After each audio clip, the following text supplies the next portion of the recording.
Mill hired an actor to show up at our anniversary dinner claiming to be my secret son to destroy my marriage, got caught when I found his acting portfolio online, then she trying to play victim until her own son finally cut her off.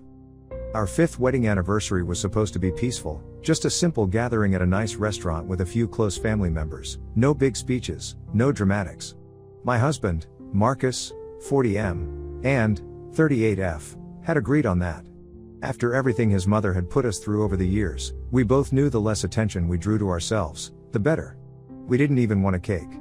Just dinner, wine, and a toast to surviving 5 years of love, stress, and one very intense meal. Janice. It had started off fine.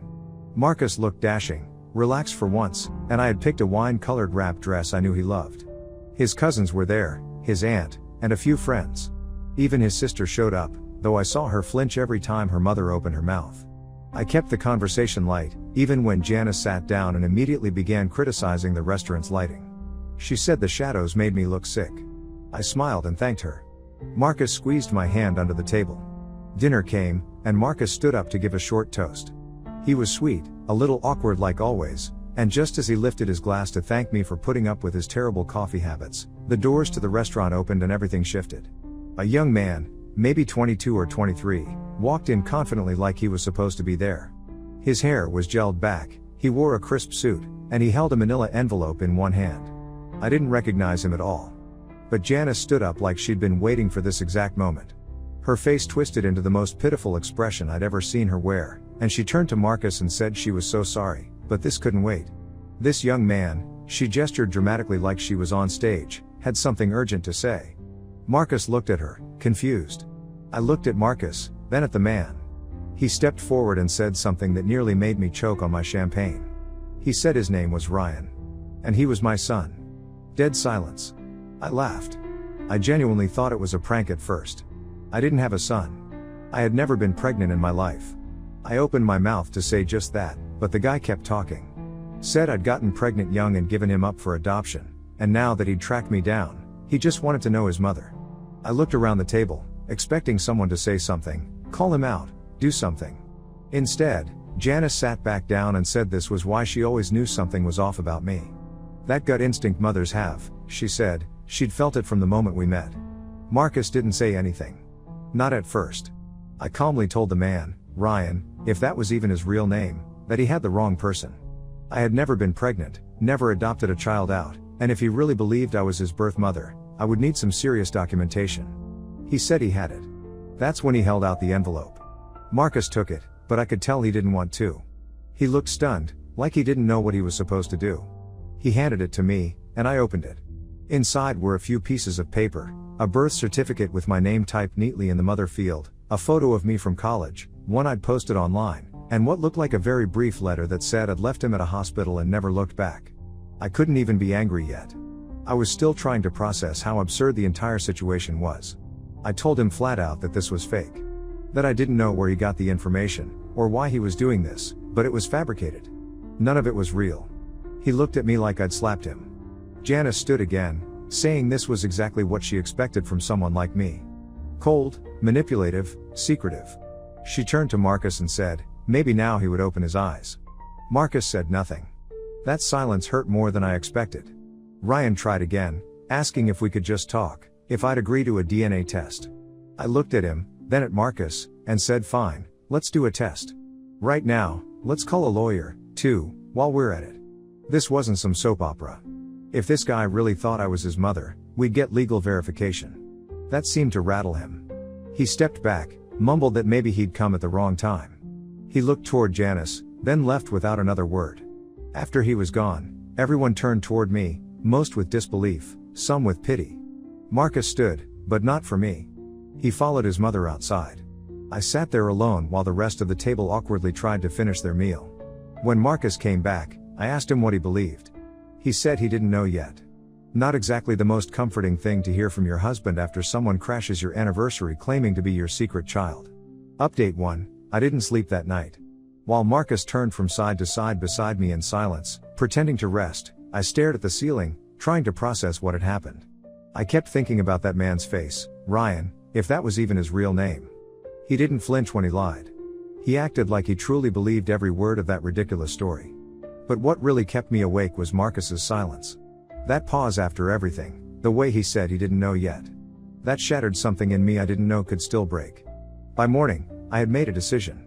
I called my friend, let's call her Tara, who worked in private investigations. She was the only person I trusted enough to explain everything without feeling like I'd lost my mind. She was quiet while I talked, then asked me one question: did I suspect Marcus's mother? I told her that if it were her, it wouldn't be her first stunt. But this was new even for her. Hiring a stranger to fake an entire identity? It sounded like something out of a bad TV drama. Tara said she'd do some digging and get back to me. Marcus didn't say much all day. He made coffee, kissed me on the forehead, and muttered something about needing time to think. I told him to take all the time he wanted. But in my head, I had already started preparing for a scenario where I couldn't trust my own husband. By the next afternoon, Tara called me with results that made my blood run cold. Ryan's real name was Devin Harris. He was a struggling actor. His portfolio was online, including a video of him doing a monologue from a courtroom drama, the same exact emotional tone he'd used when confronting me at the restaurant. Tara even found a photo of him on a set, dressed in the exact same suit he wore to our dinner. And the best part? He had mutual friends with Marcus's mother. Apparently, they'd met through a theater outreach event for seniors. She'd donated money to his acting group a few months ago. I felt like I was going to throw up.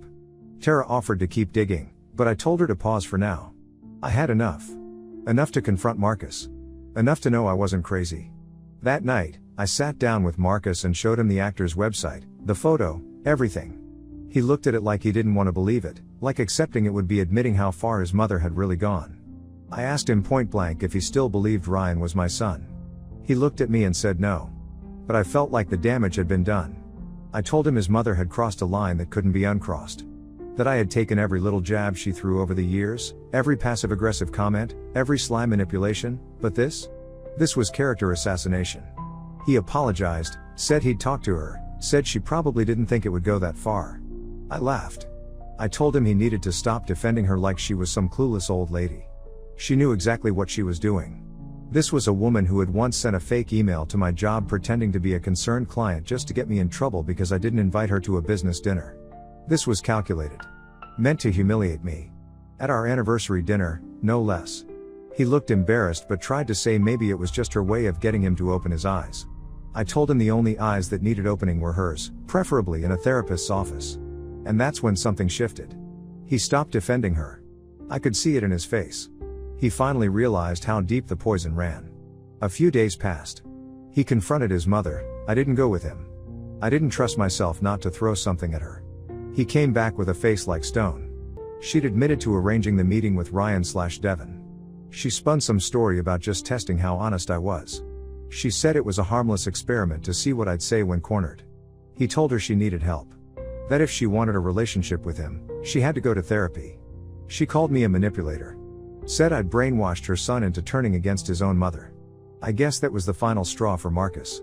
Because he went no contact with her after that. I felt a little better. But it wasn't over. A week later, we got a handwritten letter in the mail. It was from Marcus's mom. She said she was hurt, betrayed, and accused us of abusing her mentally. She also said she was going to prove I had altered her son's perception through emotional domination. Marcus threw the letter away. I scanned it, saved it on my computer, just in case. Then came the voicemails. The long ones. Her voice cracked with what she probably thought was authentic pain. She said Marcus didn't know what he was doing. That he wasn't himself. That I had rewired him. And then, as if things couldn't get any stranger, she left one final voicemail, not crying this time, where she said she had decided to seek professional help, but only if Marcus came with her. We didn't respond. But a week later, his sister called. She said their mom was attending therapy now. That she'd finally admitted to some of her behavior. Apparently, even the therapist was shocked when she casually described hiring a young actor to break up her son's marriage. Like it was just a normal Tuesday. I wanted to laugh and cry at the same time. For once, she was being forced to look in the mirror. And it terrified her. It wasn't the end of our problems, but it was a start. And Marcus? He finally saw her for who she really was. Update 2. It had been nearly 2 months since Marcus's mother, Janice, agreed to start therapy. If I'm honest, I didn't expect much from it. This was the same woman who once claimed people who went to therapy were just too soft to handle life, and who believed any family issue could be solved with guilt and manipulation. But apparently, having her son walk out of her life did something to her pride or maybe to her loneliness. Marcus didn't tell me much about the first session, just that he'd gone with her as a gesture of good faith, but had no intention of attending every week. He came home quiet, thoughtful, like he'd seen something he wasn't ready to talk about. I didn't push him.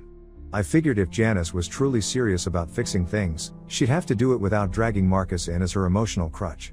2 weeks later, he went to a second session. Not for her. For himself. He said being raised by someone who viewed every disagreement as a betrayal had left him confused about what real love looked like.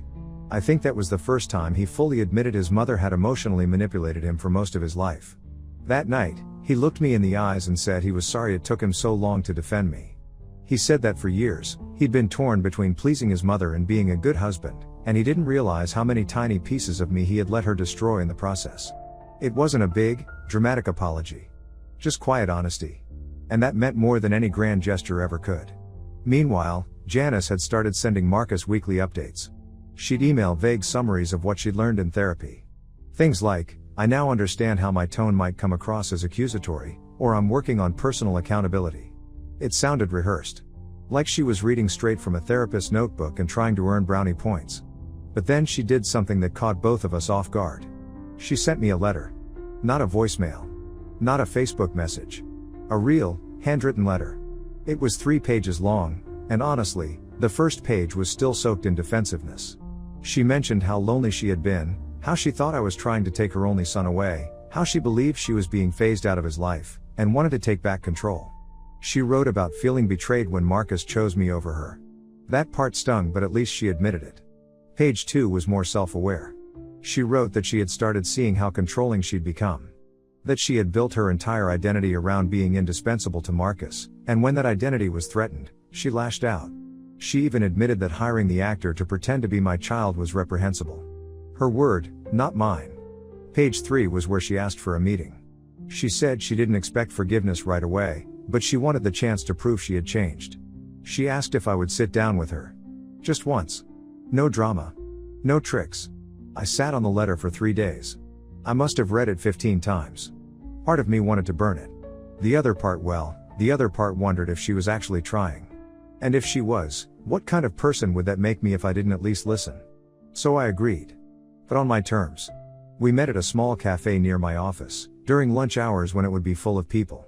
I brought Tara, my friend, and pie, just in case things got weird again. Janice showed up exactly on time, dressed in muted colors, with no makeup and an expression I couldn't quite read. She didn't make excuses. She didn't cry. She didn't hug me or pretend we were ever close. She simply said, "Thank you for agreeing to meet." Then she got right to it. She talked about the therapy sessions. How her therapist had pointed out the patterns in her relationships. How her need to control Marcus came from years of unresolved resentment over her own failed marriage, even though they were still together, and abandonment issues. How she realized she had projected all of her emotional needs onto her son, expecting him to fill the role of a partner more than a child. She said that what she did to me trying to break us up, orchestrating that whole secret love-child scheme, was the result of desperation, not hatred. I told her it didn't really matter what her intentions were. The pain was the same. The humiliation was the same. And the trust? Completely shattered. She nodded and didn't argue. She said she wasn't expecting to ever be part of our lives again the way she used to be. She just hoped that one day, I could look at her without flinching. I sat there in silence for a bit. Then I said something I didn't even plan. I told her that forgiveness wasn't a door she could walk through just because she knocked politely this time. It was a road. And if she was truly walking it, I'd see it. I told her I wouldn't stand in the way of her healing, but I wouldn't rush to welcome her back either. Not after everything. She said she understood. Then, to my surprise, she paid for my coffee and left. That night, Marcus asked me how it went. I told him the truth. That his mother had finally started acting like an adult instead of a puppet master. That she wasn't looking for a pat on the back, but was at least trying to take the first step. He seemed relieved. Not overjoyed. Not naive. Just relieved. Right now in our marriage, we don't have to tiptoe around her feelings. We didn't have to prepare for some passive-aggressive comment every holiday. He didn't have to decipher which social post she'd misinterpret next. We just breathed. Update 3, for about 3 weeks, Janice seemed to genuinely back off. No texts. No weird inspirational emails. No drop-ins or cryptic messages disguised as concern. It was like someone had reset her settings and turned the volume down on the drama. Marcus and I got used to a quieter life, one where we could go out to dinner without wondering who she'd corner next or what twisted narrative she'd spin to strangers at the next family event. But here's the thing about narcissists in recovery: they don't like the silence for too long. And Janice, in particular, didn't know how to handle progress unless she could narrate it herself. It started small. A message to Marcus saying she was planning to organize a healing dinner for the family. Then she called my aunt to let her know that she and I were on great terms again. I didn't even know she had my aunt's number. She began painting this elaborate image of reconciliation, conveniently skipping over the fact that I never actually said I forgave her. One day, Marcus came home from work with a funny look on his face. He told me that a coworker of his, someone he wasn't particularly close with, had approached him and said, "I heard your mom's doing much better. Must be nice to have your wife's forgiveness." Marcus was confused. Then horrified. Because if that person heard it, it meant Janice was on a full-blown redemption tour, telling anyone with ears that she'd made amends and had finally fixed her relationship with her son and daughter-in-law. She was rewriting history again. And this time, the goal wasn't to tear us apart, it was to make herself look like the brave matriarch who mended what she'd broken. Without actually doing the mending. Marcus called her immediately. He didn't raise his voice, just asked her plainly why she was telling people we were on good terms. Janice deflected at first.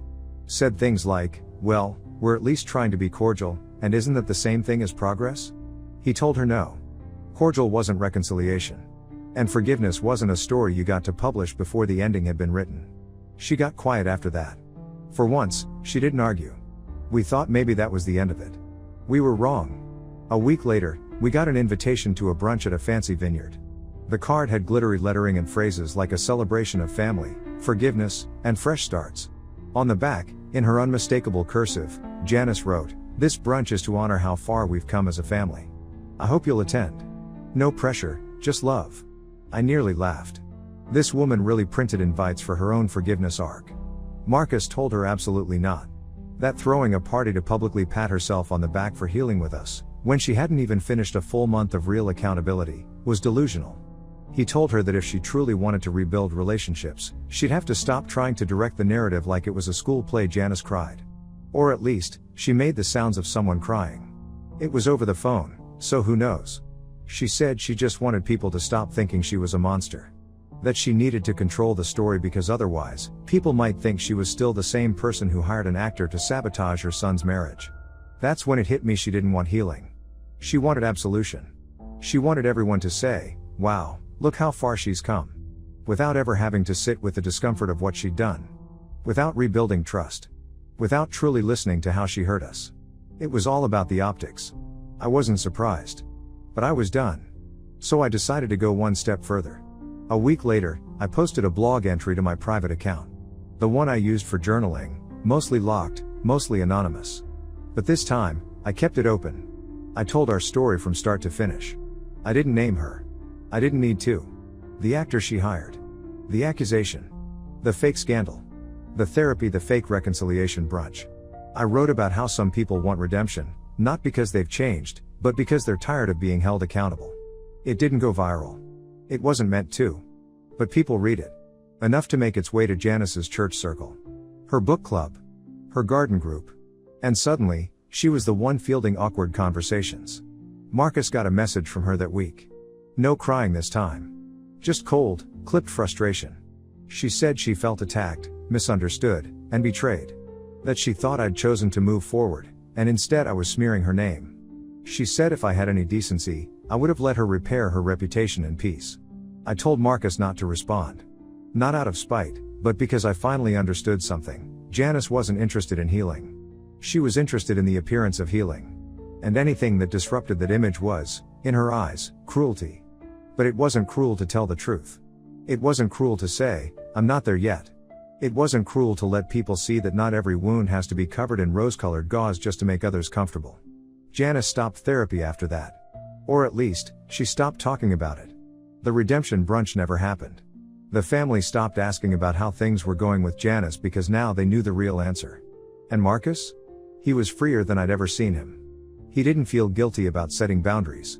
He didn't flinch when her birthday passed, and he didn't call. He didn't let her rewrite the past. He just lived. With me. Without the shadow of his mother he looming over every decision.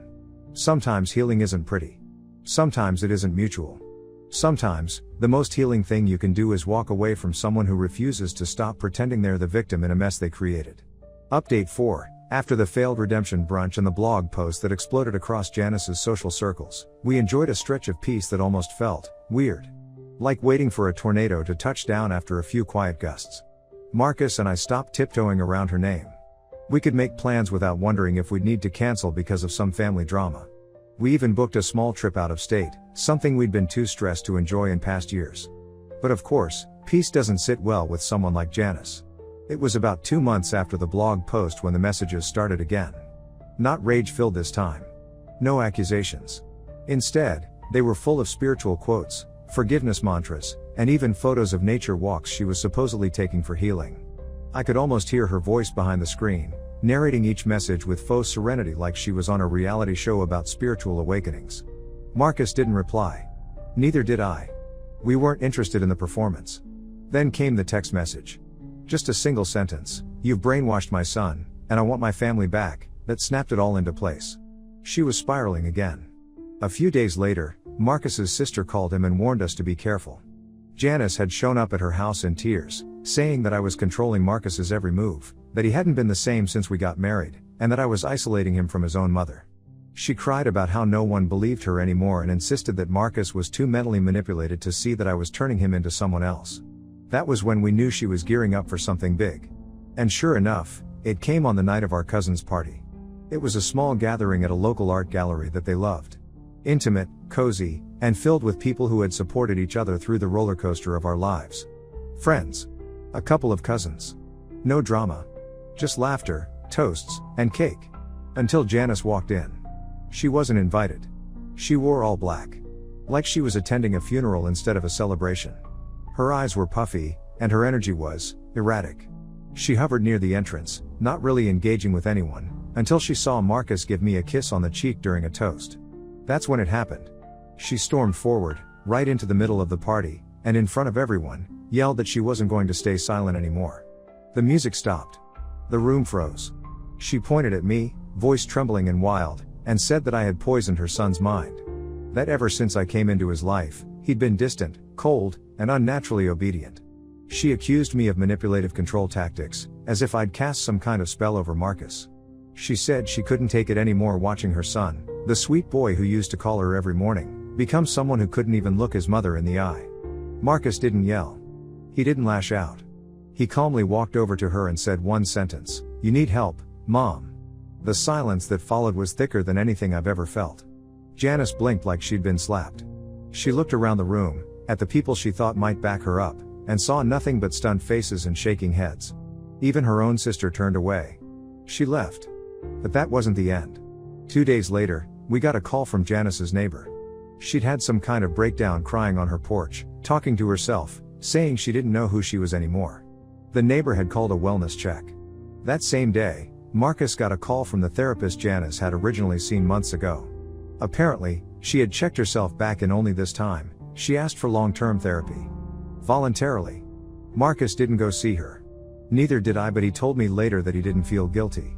Just relieved. Like maybe the storm had finally exhausted itself. We heard through other relatives that Janice was slowly starting real therapy work.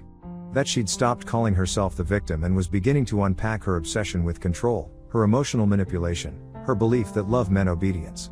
It wasn't a storybook ending. She didn't come to us with a weepy apology or a heartfelt letter. She didn't make amends or promise to change overnight.